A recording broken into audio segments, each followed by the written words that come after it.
मेरे मन में भी राम, मेरे तन में भी राम, मेरे कान कन में भी राम समाया है। जय श्री सीताराम। दोस्तों, कैसे हैं आप लोग? कुशल मंगल से तो है ना? होंगे ही क्यों ना। जो भगवान के चरित्र का रसपान कर रहा हो वो हमेशा कुशल मंगल से ही रहता है। आपके घर परिवार में भगवान सबको अपना आशीर्वाद बनाए रखें, सबको स्वस्थ रखें और हमेशा घर परिवार आपका खुशियों से भरा रहे, मैं यही प्रार्थना करता हूँ। छोटों को मेरे तरफ से शुभ आशीष प्रदान हो और बड़ों को मेरा प्रणाम और अभिनंदन वंदन साथ में। आज हम भगवान शिव और माता पार्वती के विवाह की कथा सुनाने जा रहे हैं। शादी हो गई, अब भगवान शिव ने दहेज में क्या क्या दिया, बहुत अच्छी तरह से सुनिएगा दोस्तों। कथा अच्छी लगी हो तो एक लाइक करना और वीडियो को जरूर शेयर करना। कमेंट में एक बहुत अच्छा प्यारा सा कमेंट करें। अब हाँ, दासी दास तुरग रथ नागा, धेनु बसन मानी वास्तु विभाग, ए अन्य कनक भाजन भरि जाना, अदाई दीन न जाई बखाना। दाई जनी दहेज। अब क्या क्या दिए दहेज सुनिए। एक तो दासियां दी। दासियां किसके लिए?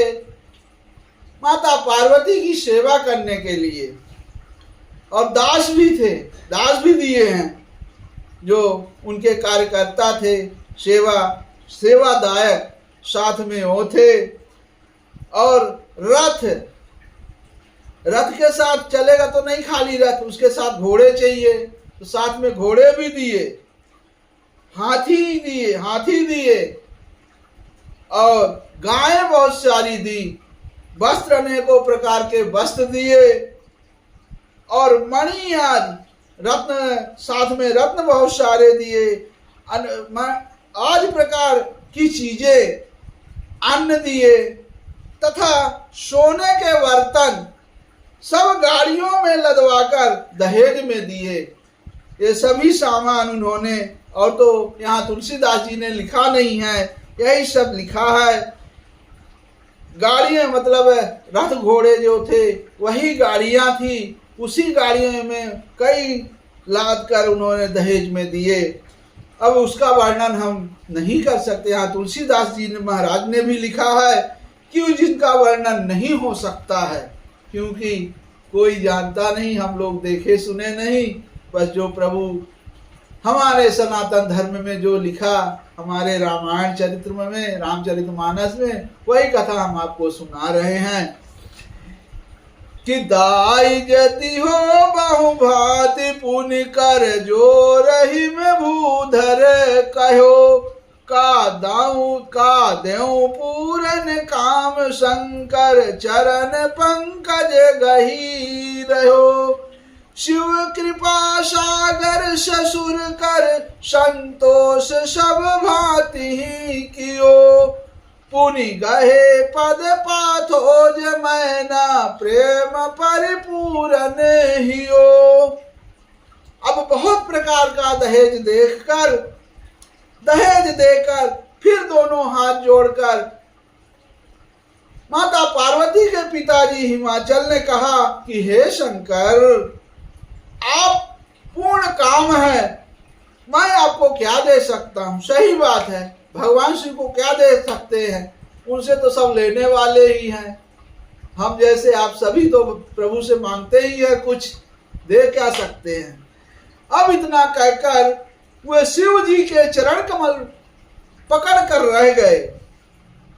तब कृपा के सागर भगवान शिव ने अपने ससुर का सभी प्रकार से समाधान किया, उनको समझाया बुझाया।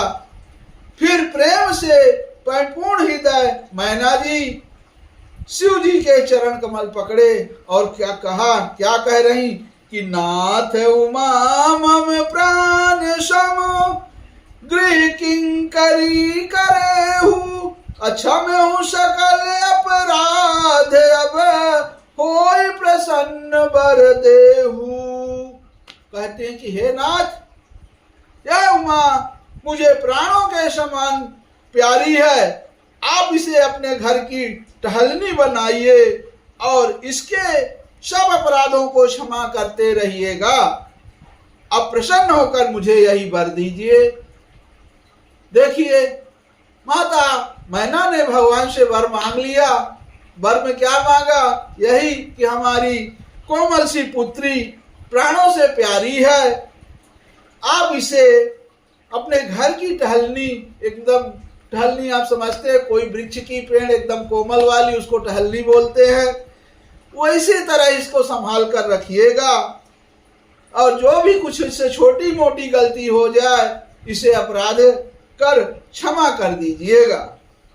आगे कह रही हैं कि ये बहुविध बहुविध शंभु सासु समुझाई,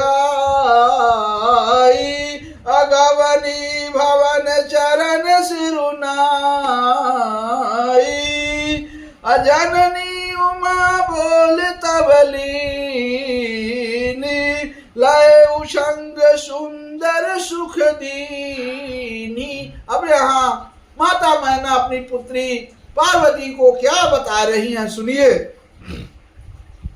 कि शिव जी ने बहुत तरह से अपनी सास को समझाया, तब शिव जी के चरणों में सिर नवाकर घर गईं। फिर माता ने पार्वती को बुला लिया और गोद में बैठाकर यह सुंदर सीख दी। क्या सीख दे रही हैं, सुनिए, बहुत अच्छी कथा है, कथा पूरी सुनिएगा भाइयों बहनों। हाँ करहूं सदा शंकर पद पूजा, अनारि धर्म पति देव न दूजा, अरे वचन कहत भर लोचन बारी,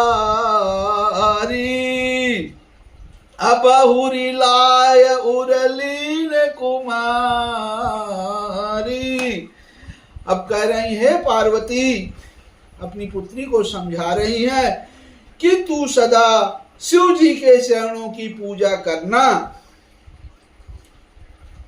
नारियों का यही धर्म है, उनके लिए पति ही देवता है और कोई देवता नहीं है। इस प्रकार की बातें कहते कहते उनकी आंखों में आंसू आ गए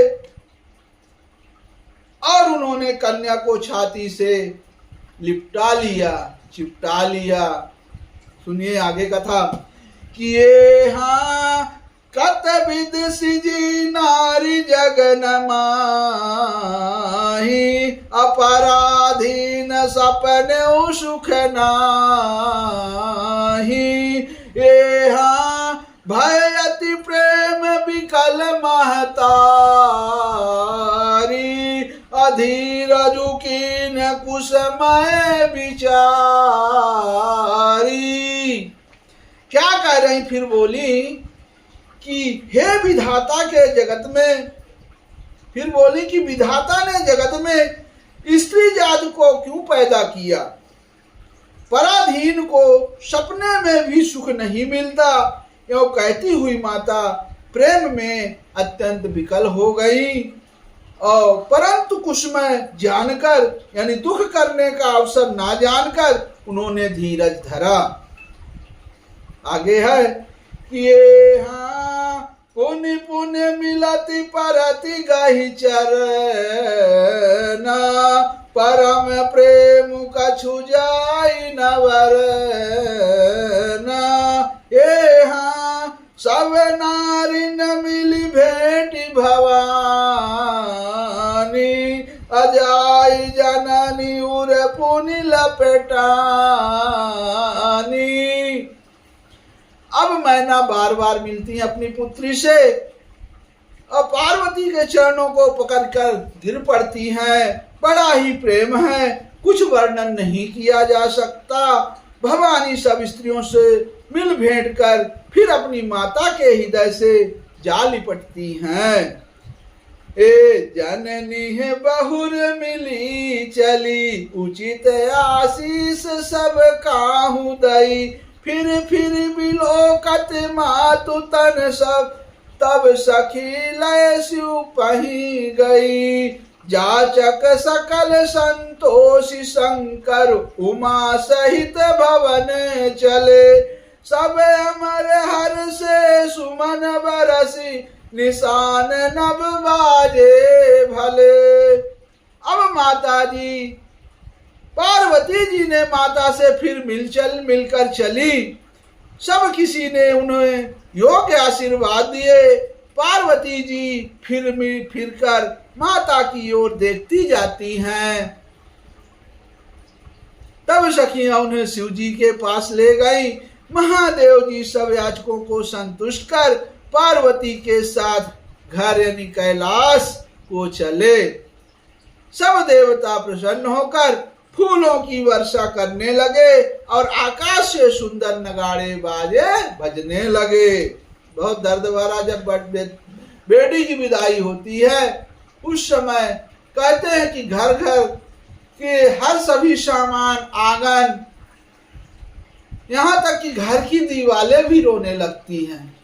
सही कहा आप लोग, जिसने बेटी की विदाई की होगी वो सब जानते होंगे कितना दुख होता है।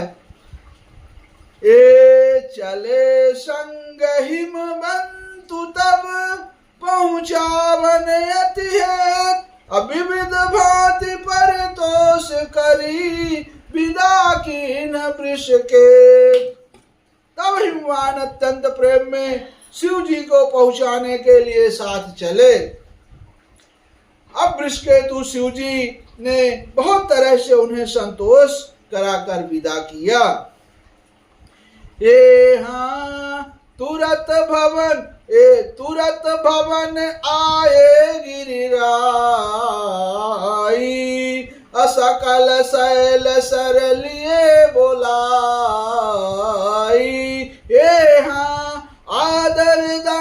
आदर दान विनय बहुमान, असब कर विदा की नहीं मवाना।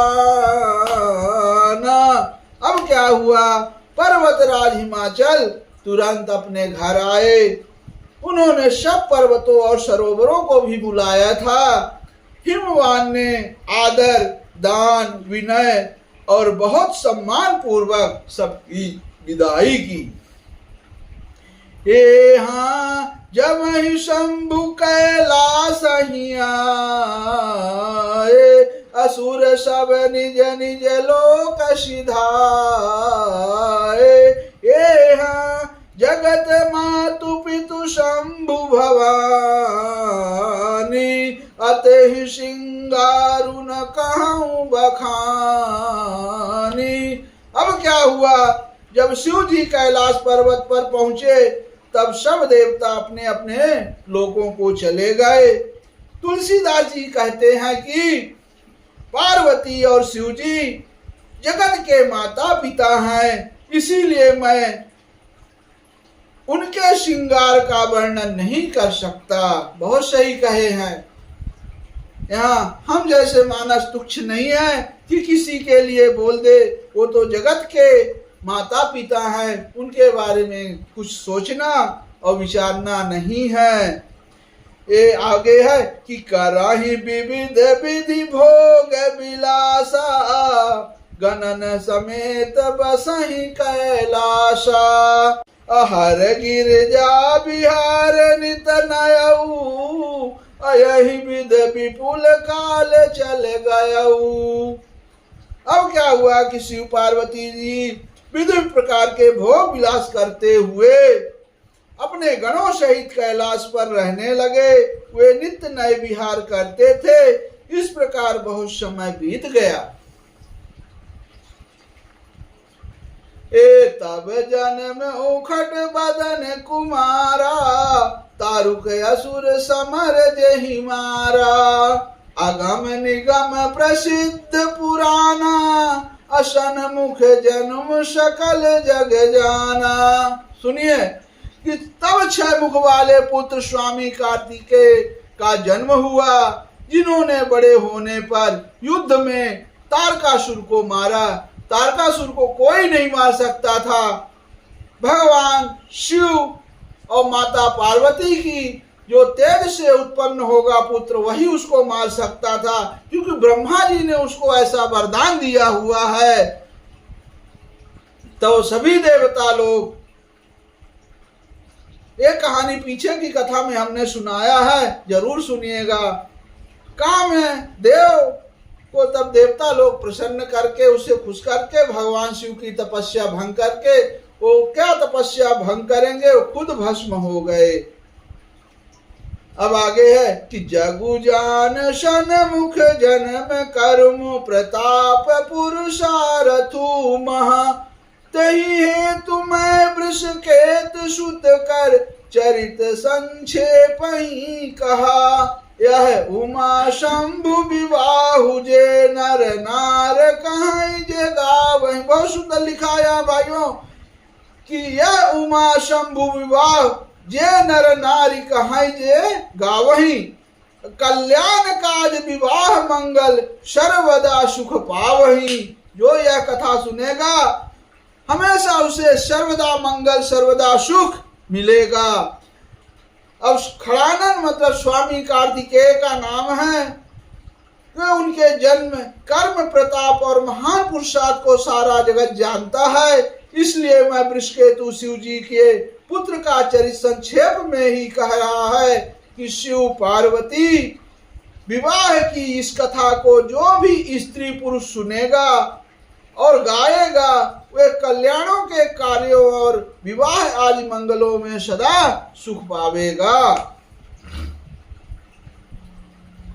अचरित सिंधु गिरिजा रमन वेद न पावहि पार, अभरण तुलसीदास की मैं अतिमति मंद गवारु लखन सियावर, रामचंद्र बजरंग बली महादेव देव कौशल किशोर की जय, गोस्वामी तुलसीदास की जय, शारदा मैया जू की जय। जय जय सीताराम, जय जय सीताराम। ओम नमः पार्वती पतये, हर हर महादेव। जय शिव शंकर शंभु।